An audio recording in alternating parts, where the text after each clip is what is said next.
Suscríbase a Delfino Más en delfino.cr y disfrute de todas las entregas de Curul en Llamas y de mucho más contenido en audio. Delfino.cr. El chuchinguismo político. Chuchenga, diputado, chuchenga. Si va a ser por nosotros que este país se puede ir a la mierda. Y en lugar de ponerle Instituto Nacional de las Mujeres, ponerle Instituto Nacional de las Lesbianas. No tengo dinero ni nada que dar. Delfino.cr presenta Curul en Llamas, cubriendo y sufriendo la Asamblea Legislativa, porque alguien tiene que hacerlo. Hola queridos seguidores y suscriptores de Delfino.cr, bienvenidos a un nuevo programa de Curul en Llamas, el podcast semanal donde les comentamos los temas más relevantes e irrelevantes de la Asamblea Legislativa.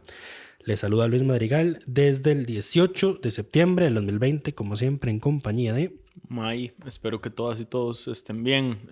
Empezamos de una vez con la agenda de esta semana. Que fue cortita, llena de congojas, entonces vamos a hacer un resumen rápido para pasar al tema de fondo central, que es el Fondo Monetario Internacional. Dos cosas y después vamos a hacer algo no usual, y es hablar de cosas que no sucedieron directamente en la asamblea, pero que claramente van a pasar o inciden o tuvieron reacción en la asamblea. Entonces hablaremos un poco extendidamente acerca de las propuestas del gobierno y la reacción de los diputados y cómo se ven la viabilidad política de lo que propuso el gobierno. Pero bueno, empecemos por el primer tema. Se salvó la defensora. Sí, vamos a ver, todos sabíamos ya lo que iba a pasar, era muy evidente, entonces al menos yo personalmente no iba a desgastar a la gente que lee el bar de prensa con los benditos discargumentos que dieron los que están a favor y en contra de que permaneciera. Se quedó, punto. Se quedó, yo nada más 36 votos a favor, 12 en contra y 9 ausencias. Y la única ausencia notable, dos ausencias notables fueron don Víctor Morales Mora, que decidió salirse.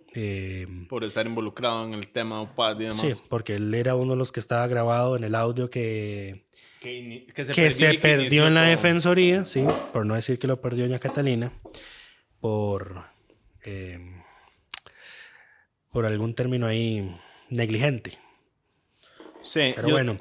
Y la otra es doña Franji Nicolás, que a pesar de que estuvo en abierta campaña para que doña Catalina Crespo fuera destituida o renunciara, convenientemente aplicó la que aplicaba cuando se estaban votando las mociones en el plan fiscal, de temas en los que irse para que después no le reclamen su voto. Exactamente. Entonces no estuvo. Votaron en contra el PAC, doña Margarita Monge del PUSC, don José María Villalta del Frente Amplio y, interesantemente, don Walter Muñoz del Partido de Integración Nacional. Eso sí está raro. Yo nada más quiero destacar dos cosas. La primera es... hubo un error del PAC en el manejo de este tema. Claramente permitieron con su necedad que se instaurara la narrativa de que la estaban atacando por el tema UPAD.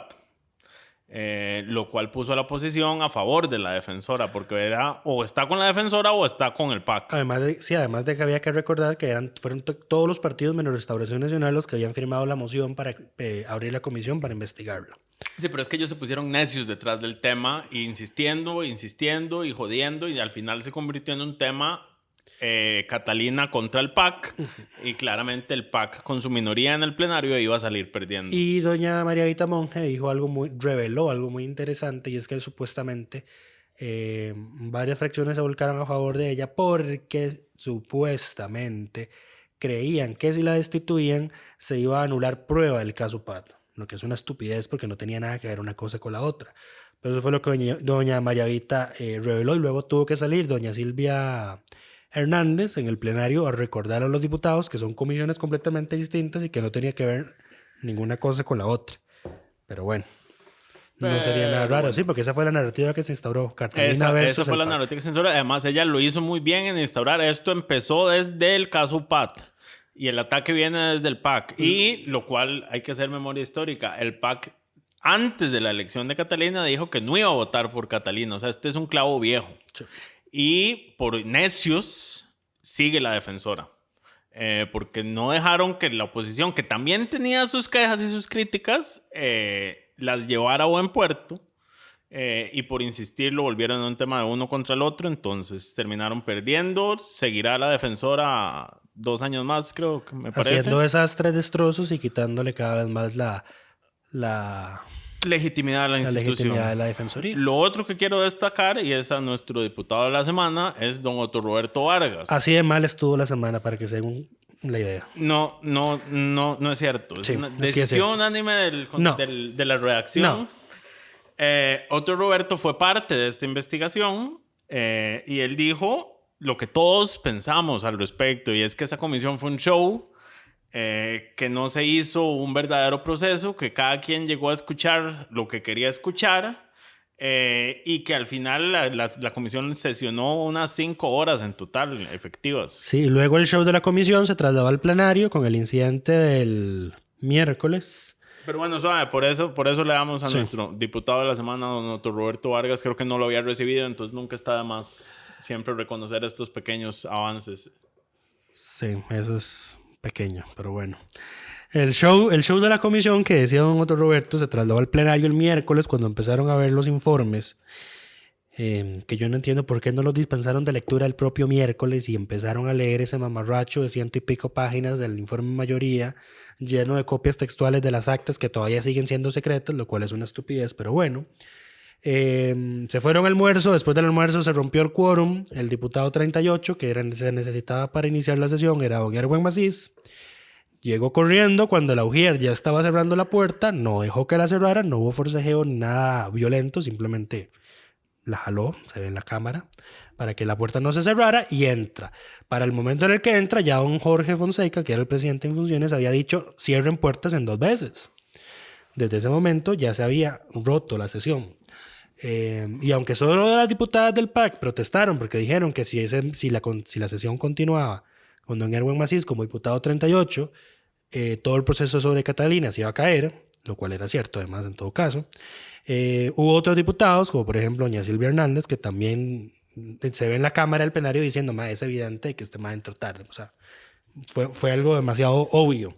Entonces don Jorge revisó los videos, se fue al receso, los llamó a los jefes, le dijo, es obvio que no hay quórum y no hay sesión, ya se levanta la sesión. Fue muy gracioso porque varios de los que estaban ausentes, de los que no llegaron después del almuerzo a tiempo, llegaron en ese tiempo de receso mientras revisaron los videos. Y don Jorge, en un tono bastante irónico, lo gracioso les dice, señores diputados, ya la sesión se terminó, nos vemos mañana. Punto.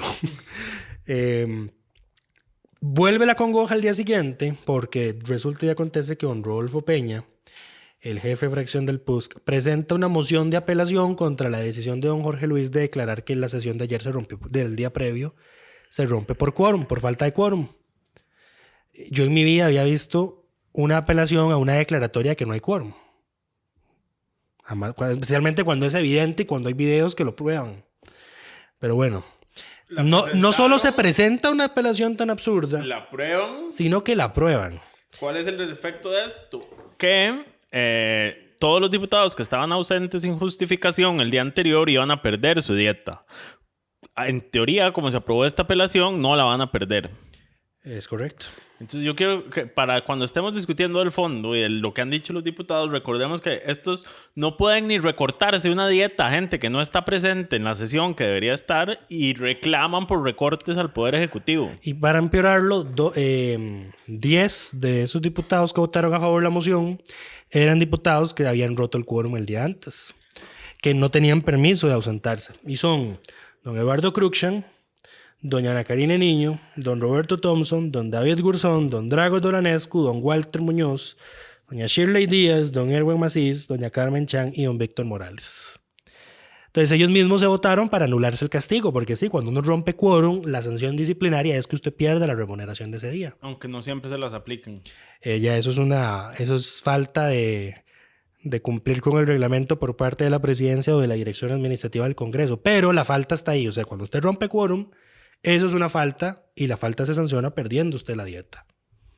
Y en este caso, los 10 de los de la falta van y votan a favor de perdonársela.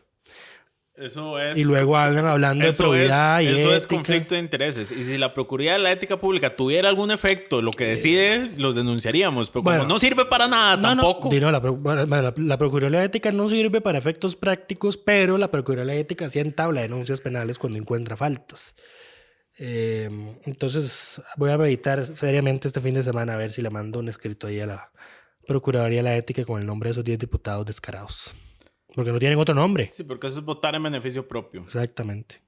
Correcto. Pero bueno, pasemos al siguiente tema. Esto es de comisión. La Comisión de Ambiente acogió un nuevo texto para el proyecto de cáñamo. y cannabis medicinal. Cáñamo, ya me confundí, ese. El cual sufrió fuertes modificaciones que Lucho nos va a resumir en 5 minutos para poder pasar al tema de fondo. El de los más relevantes es que las prohibiciones que estaban establecidas en el proyecto original se cambian por prohibiciones específicas para que personas con antecedentes penales relacionados con el narcotráfico no puedan acceder a las licencias para sembrar cáñamo o para producir cannabis medicinal. En lugar de crear por ley un registro diferenciado de medicamentos a base de cannabis, se establece que la caja debe incluirlos en su registro ya existente. Sí, lo que una era simplificación ahí de trámite, lo que era obvio, pero bueno, que dicha que lo arreglaron. Se simplifica la regulación del cáñamo y se iguala a cualquier otra actividad agrícola, dado que el cáñamo no tiene efectos psicoactivos, por lo que escapa de la categoría de las drogas. Sin embargo, los productores de cáñamo van a tener que registrarse para que el Estado igual mantenga cierto control. Va a tener que supervisarse de dónde proviene el capital que se va a usar en la inversión para realizar esa actividad económica. Se autoriza el cultivo de cannabis psicoactivo para distintos usos terapéuticos y medicinales. Las personas que lo necesiten con fines medicinales o terapéuticos no van a tener que solicitar una licencia, pero solo pueden usarlo para su propio consumo, por así decirlo. Los altos precios de las licencias que estaban originalmente establecidos se quitaron y lo que se dejó es que el Poder Ejecutivo va a definir el precio con base en estudios técnicos razonables, sí. Énfasis en razonables. Énfasis en razonables, sí, porque el proyecto dice que el fin de esto es que esas licencias sean accesibles para pequeños y medianos productores. Las licencias tendrán vigencia de 6 años, se podrán prorrogar, pero habrá limitaciones para venderlas.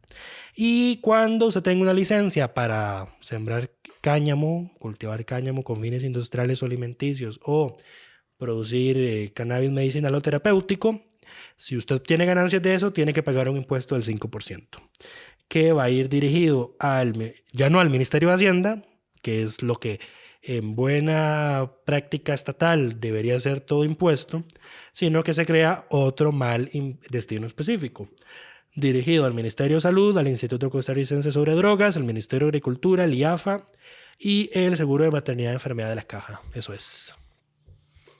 El proyecto dura menos de 5 minutos. Gracias. El proyecto ahorita está en consultas a distintas instituciones y continuará su trámite legislativo en comisión. Pasemos ahora sí al tema de fondo. Suscríbase a Delfino Más en delfino.cr y disfrute de todas las entregas de Curul en Llamas y de mucho más contenido en audio. Delfino.cr. A menos de que ustedes hayan estado en una limpia digital por los últimos 3 días, ya estarán enterados de que el gobierno anunció las medidas... ¿Impuesto? Las medidas que va a ir a negociar impuestos con el Fondo Monetario Internacional. Bueno, primero con la Asamblea Legislativa para después ir al Fondo Monetario Internacional. El Fondo de Impuestos Internacional. Exacto, correcto. Mi primer mensaje número 1 es, en medio de todos los errores del gobierno, que nunca faltan, una vez más se filtró la información. 24 horas antes de que se hiciera el anuncio, La Nación ya había publicado los 4 impuestos gruesos que iban a salir y permitieron establecer la narrativa y confirmar la narrativa. Idea de todos son impuestos irracionales, además. Lo que ya se esperaba en todo caso. Lo que ya se esperaba, sí. Lo que yo me pregunto es, yo quisiera que la gente que se queja de los impuestos diga una forma que tiene el gobierno en el corto plazo de solucionar el problema fiscal que tiene. Recortar gasto. ¿A dónde vas a recortar gasto? El Estado tiene que hacer una reestructuración. O sea, esto va a sonar demasiado neoliberal y toda la vara, pero o sea, hasta el tamaño del Estado en este país es inmanejable. Cerrar Fonave tomó 1 año y 6 meses. Sí, esto se aprobó también esta semana. Fonave ya lo que quedaba era un cascarón de institución. Gastando 1.500 millones de colones al año. Gastando plata, y los diputados duraron 18 meses en cerrar Fonave. Y no lo votaron favorablemente todos. Sí, hubo gente o sea, en contra. había gente a favor de que estuviera el cascarón ahí gastando 1.500 millones al año. Y, a ver, Carlos Ricardo Benavides, el diputado, lo dijo muy bien el día de ayer en Matices, que Randall hizo una consulta a distintos actores sobre las propuestas del gobierno y qué les parecía. Para ese momento ya el gobierno se había reunido con los jefes de fracción. Ya aparte de la filtración, ya tenían información, digamos, concreta. Y Carlos Ricardo lo decía muy bien, el gobierno tiene que limitar gasto, pero aquí también es... no solo decirlo, sino hacerlo. Porque la última vez que llegó un recorte de presupuesto a la Asamblea fue la que recortó ese recorte. Y él lo decía muy bien, es que es muy lindo quejarse de recortar presupuesto, pero cuando ya tenés que ver qué es lo que se va a cerrar, cuánta gente vas a sacar, cuántos programas vas a cerrar, ahí es a donde nadie quiere meterse. Eso fue un filazo especialmente para don Gustavo Viales, que fue uno de los que impulsó reducir el recorte del presupuesto extraordinario. Es muy probable. Soy yo siendo cizañoso, pero es que esta semana se comportaron todos como unos reverendos patanes. Es muy probable, pero bueno, las medidas. Sí, hay impuestos, era obvio. A ver, que esto iba a pasar. Además de que ya estaba la gente indispuesta porque ya se había anunciado que eran impuestos, hacen una presentación como si estuvieran hablando a la gente técnica o solo a los periodistas que entienden de economía y no a la población en general, que es al fin y al cabo la que va a resultar afectada por este paquete. Correcto.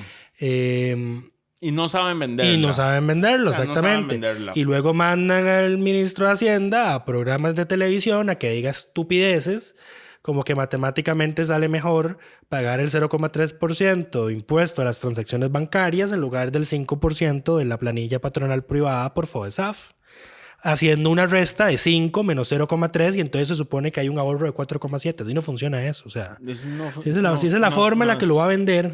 Sí, no. Terrible. Eso fue terrible. Ahí don Elian demostró que es abogado y no economista. Qué terrible.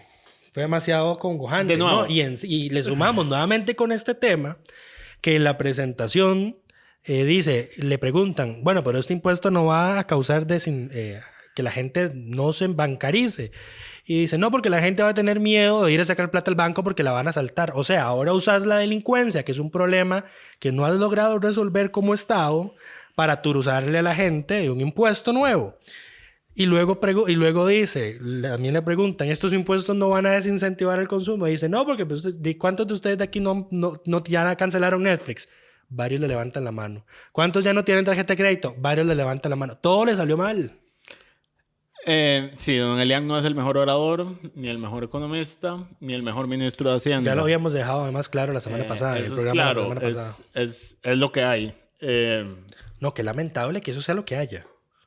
De ahí. No, por Dios, o sea. Es que cuando no se quiere tocar el ICE, hay que cambiar al ministro de Hacienda. ¿Cómo se llamaba el ministro de Hacienda de don Luis Guillermo? Helio Fallas. Vamos a ver, don Helio nos habrá dejado un hueco fiscal, pero no nos daba estas congojas. Él nos daba otras. Tenemos una seguidilla con un intervalo ahí, un lapsus donde estuvo doña Rocío, pero tenemos una seguidilla donde no tenemos a las personas más brillantes en Hacienda. Sí, Facebook me recordó ayer que habíamos ido a hacer una entrevista con Trilce a doña Rocío. Fue una entrevista bastante bonita y al rato. En esa entrevista doña Rocío nos dijo, yo sé que yo no soy la ministra más querida del gabinete. Y al poco tiempo tuvo que renunciar. Qué pecado. Correcto, pero bueno. Volvamos al tema del fondo. Volviendo al tema, es lo que hay. O sea, es lo que hay. Es lo que nos quedó, don Elian.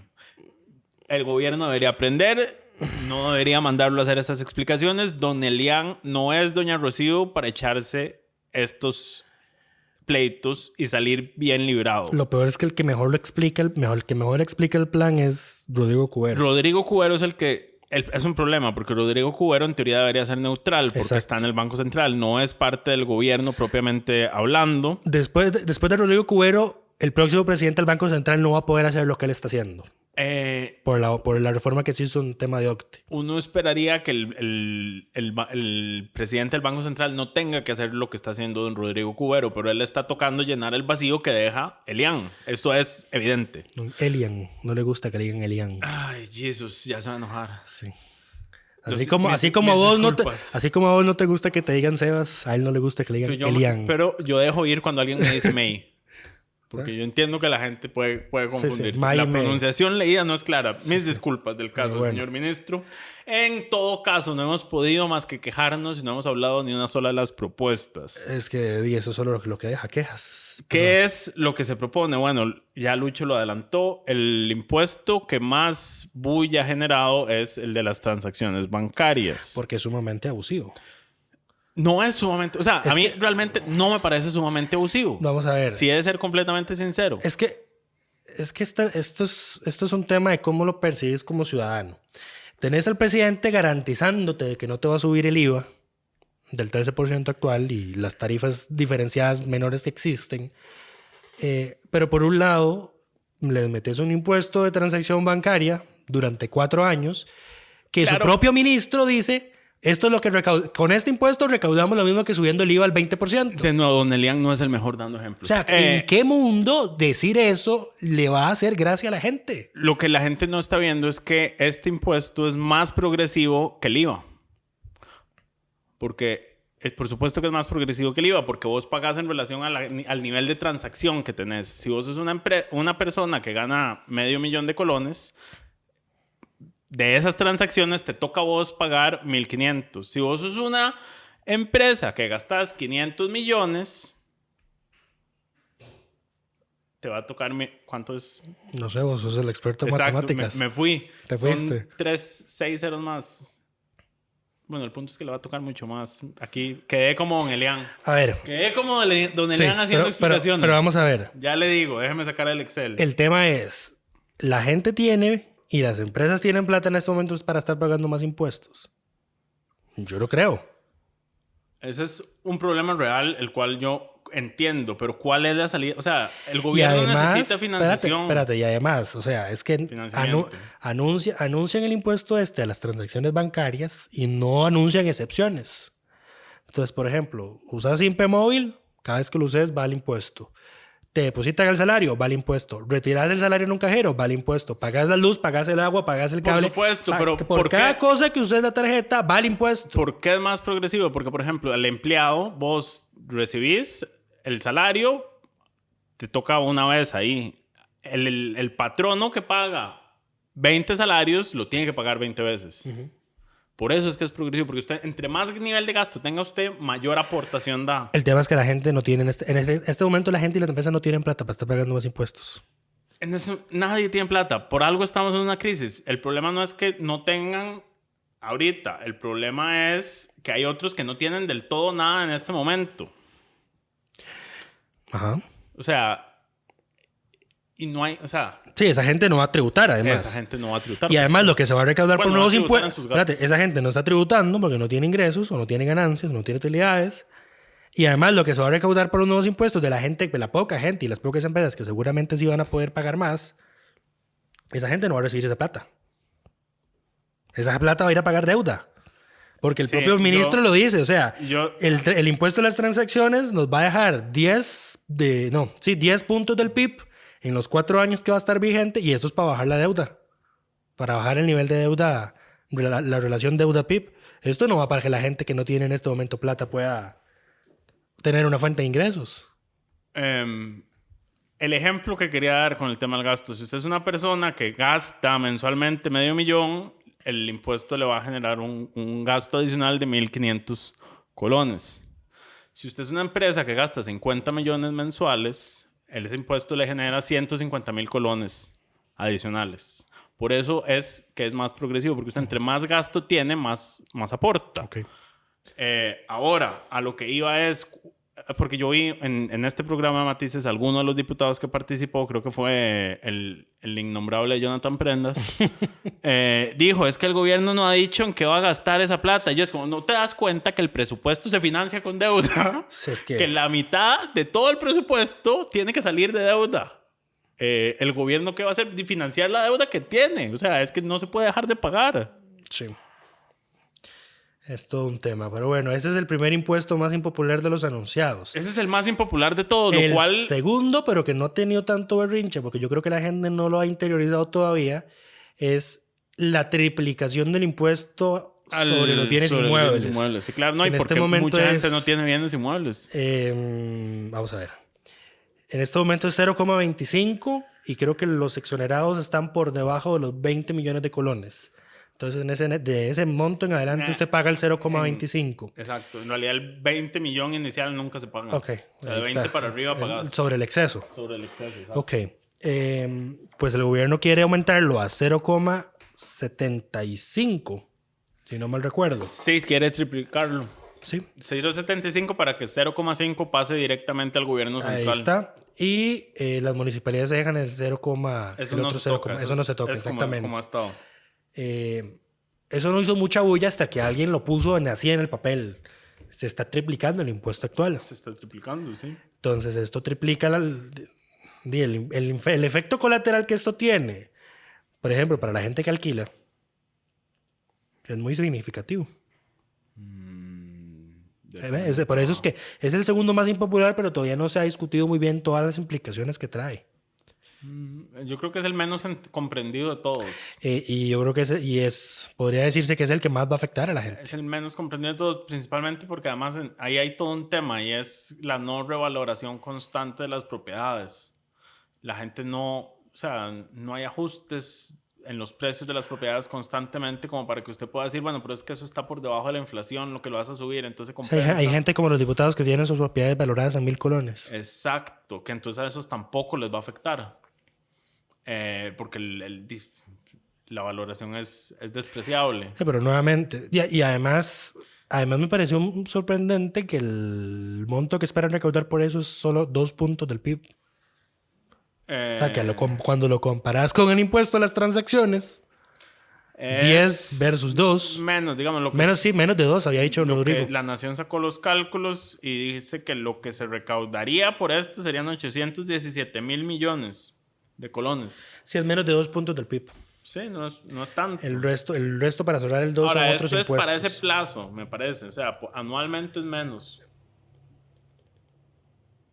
Esto no es solo un año, o sea, eso es para el plazo de tiempo que estaría en vigencia. ¿Ese es un impuesto también temporal? Sí. Yo estoy seguro que no concibieron así, pero bueno. Ese es el segundo más impopular. ¿Cuál es el tercero? El otro es, por supuesto, el aumento de renta. Ahora, esto incomoda a otra gente. Y aquí era lo que yo le mencionaba a Diego ayer. Todo el mundo quedó insatisfecho con la propuesta, lo cual significa que todo el mundo está siendo tocado. Si hubiera un solo grupo que dijera, yo estoy de acuerdo con lo que está diciendo el gobierno, significa que a ellos no les fue mal. Pero cuando todos se quejan es porque realmente todos están saliendo tocados de alguna forma. Esto es, en teoría, digamos, lo más sano que se podría hacer. El problema es que también es lo menos viable políticamente en la Asamblea. Estoy teniendo un déjà vu sobre lo que pasó con el plan fiscal de 2018 y la Asamblea Legislativa. Sí, porque ahí la Asamblea empieza a sacar gente. Todos se quejaban gente al inicio, ¿sí? Y empezaron a sacar gente y empezaron a hacer exoneraciones, etcétera, etcétera. Y muy bonito ahora don Eduardo Cruikshank sacando un video diciendo, yo no le veo viabilidad a esto que presentó el Ejecutivo, deberíamos eliminar las exoneraciones que se metieron en el plan fiscal de ahí. Hombre, ¿usted fue uno de los que las impulsó? Exacto, y eso es, y de nuevo, volvemos al mismo punto. Los diputados salen a decir, el Estado debe reducirse, el gobierno debe ser... Los únicos que cierran instituciones son ellos. Sí. Y aunque el gobierno no quiera. Exacto. Pero es que ahí es donde Carlos Ricardo tiene razón y no es lo mismo verla venir que bailar con Lo que ella. ellos no quieren es cargar el costo político, lo que en todo caso no sé por qué les preocupa, porque este país es cívicamente demasiado idiota. Y la gente siempre le echa la culpa al Ejecutivo de lo que hace la Asamblea. Exacto. Estos 10 descarados se robaron la dieta del miércoles y estaba la gente en los comentarios de la nota que hicimos diciendo culpa del gobierno PAC. O sea, por el amor a Dios, mae. O sea, más bien no hacen más estupideces porque de verdad. Porque no se pero podrían de hacerlas. Porque no se ponen de acuerdo. Pero bueno, ¿qué está? Bueno, sí, el salario de la propiedad. De hecho, Villalta tiene una propuesta en su... Yo ahora estoy muy interesado viendo un video de Villalta y me dijiste que las propuestas de Villalta están metidas. Las propuestas de Villalta están metidas. Y esto es lo otro. El gobierno yo creo que como toca a todo el mundo, no lo quiso vender de la mejor forma. Porque la propuesta del gobierno es que vas a aumentar, y aquí hay que hacer la distinción a los oyentes por cualquier cosa, puntos porcentuales y porcentaje. Va a aumentar 6 puntos porcentuales. Esto significa va a pasar de 30 a 36 lo que paga de renta las empresas más grandes del país, que son las que tienen ganancias brutas por encima de 109 millones, me parece.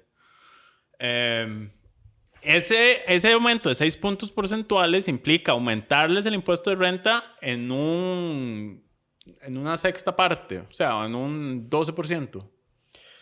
Vos sos el experto en matemáticas. En una quinta parte, mentira, en un 20%, porque estaba en 30 y pasa a 6 es una quinta parte de 30. Es aumentarles un 20% la renta. ¿Clases de matemática en Curul en Llamas con Sebas? No, yo hoy ya quedé como el ministro. Pero bueno, el punto es que no les gusta decir eso. Igual como cuando adicionalmente se presentó también que se va a hacer una exoneración temporal a la carga social que representa los recursos que los patronos pagan sobre su planilla, que va para el FODESAF. Sí, el gobierno dice que va a compensarlo con el impuesto a las transacciones. Entonces sale más caro el caldo que los huevos. Ahora, depende. Ahora, el gobierno dice, bueno, eso es 5% de la planilla. Al final es como 5% de la planilla no es tanto, pero ese 5% de la planilla es casi un 20% del gasto en planilla en cargas sociales, porque el gasto total en cargas sociales es de 26%, le estás quitando una quinta parte. Y el sector privado es el que más produce empleo en este país. Exacto, entonces en términos... El tamaño es enorme, pero al final, y tampoco lo dicen como es, va a ser toda la población subsidiando la generación de empleo. Porque eso es. O sea, porque el 5% el gobierno lo va a seguir asumiendo.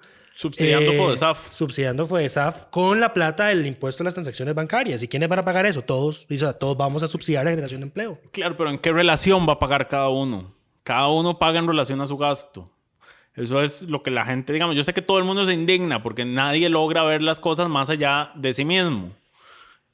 Y todo el mundo es... esto me va a afectar a mí en tanto y no está viendo como, bueno, o sea, si es que incluso el mismo Villalta lo reconoció. Él dice, bueno, ok, sí hay más medidas progresistas en esta propuesta que de las que hubo en el plan fiscal anterior. Y justamente por eso es que los empresarios están enojados con la propuesta. Sí, porque esto le cayó encima al final... y más ahora, con todas las exoneraciones de impuestos que se han hecho para los sectores, el plan fiscal cayó en los hombros de la gente común y corriente. Sí, claro, porque no era un plan verdaderamente progresista. Eso siempre lo supimos, pero era lo que era viable en ese momento. Lo arruinaron en la asamblea y todos lo sabemos. Exacto, porque también, además, el gobierno dice, ok, además vamos a quitar exoneraciones, que todo el mundo ha pedido quitar exoneraciones. El proyecto de quitar exoneraciones lleva ahí también años y no sale. De la asamblea. No sale. Exacto.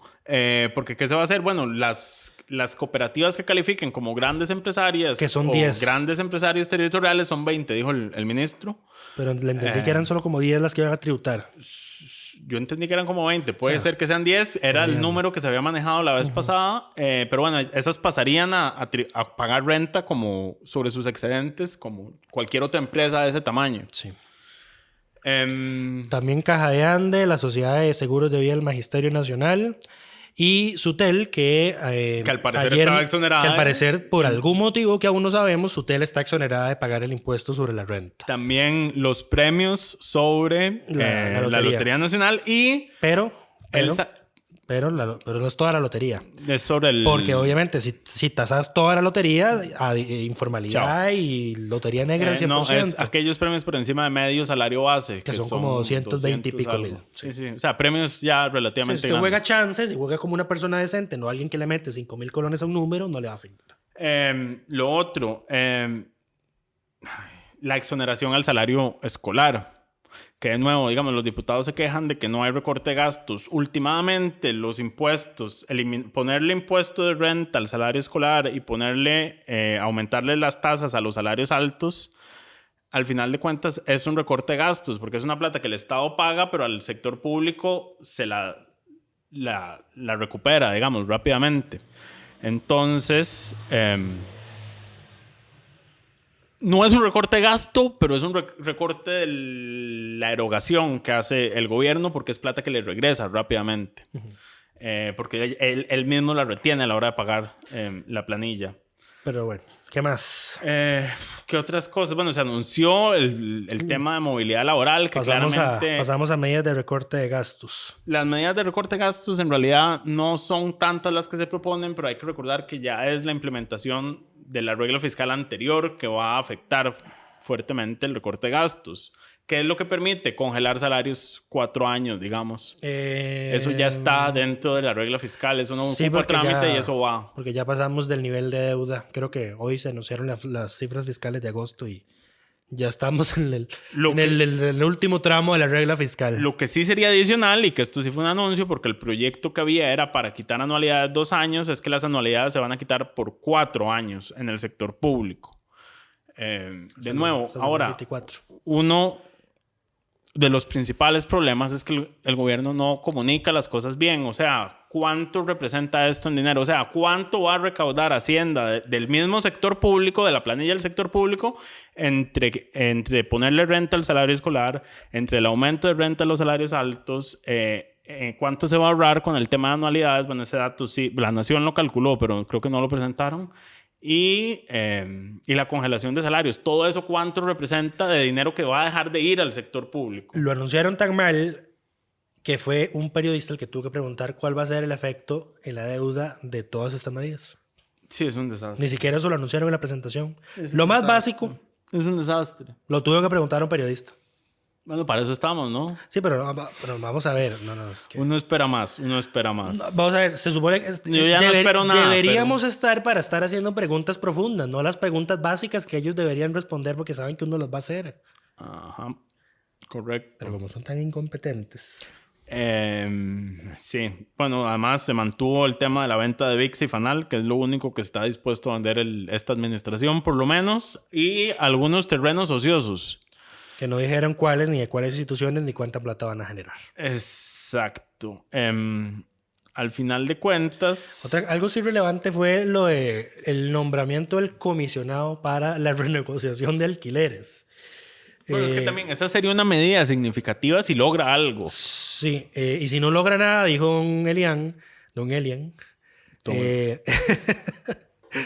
que aquellos arrendantes que se nieguen a renegociar los contratos con el Estado, se les va a rescindir si el contrato lo permite. No se les va a renovar, si es que no pueden rescindirlo, y entonces no lo renuevan al año que sigue. Y no se les va a tomar en cuenta para futuras solicitudes de alquiler.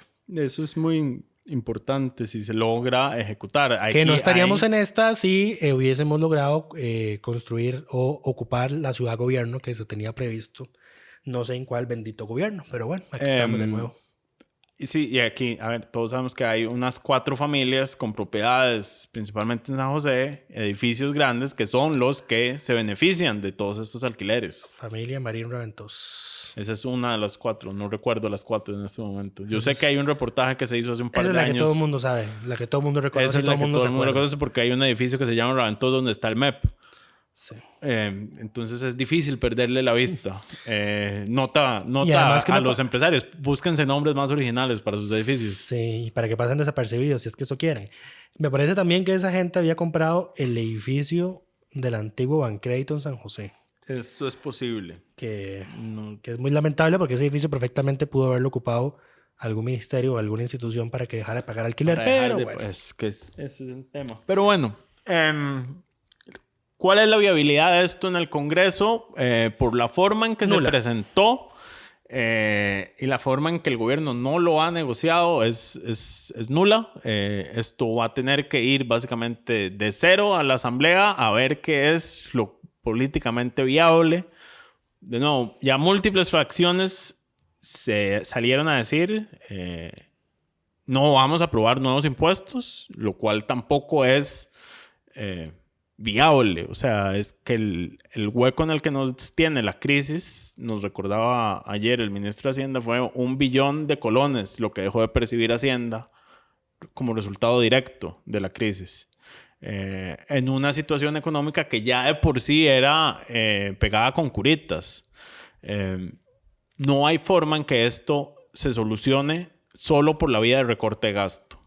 Y cajita blanca para que el que crea que eso es posible. El tema es que es insuficiente. Vamos a ver. Estamos nuevamente... A ver, ya está el famoso tuit de don Carlos diciendo que no se iban a presentar nuevos impuestos cuando se aprobó el plan fiscal de 2018. Es cierto, cayó la pandemia y cualquiera que saque a relucir ese tuit es un malintencionado. Y no sabe dónde está parado. Sí, exactamente. O sea, por favor, haga un hueco y se entierra. Pero lo cierto es que no tenemos aún ni 2 años del último ajuste fiscal y ya venimos con otro más fuerte todavía. Y obviamente la gente tiene todo el derecho de sentirse disgustada y de sentir de que nuevamente va a pasar lo que pasó con el ajuste fiscal del 2018, que es que va a terminar cayéndole en sus hombros porque los diputados van a beneficiar a sus amigotes en los sectores poderosos y ellos no van a tributar. Aquí el problema es que todo pasa por la asamblea y es una asamblea donde hay intereses particulares muy comprometidos. Pero bueno, con eso terminamos por esta semana. Esperamos que todas y todos estén bien y nos escuchamos la próxima semana.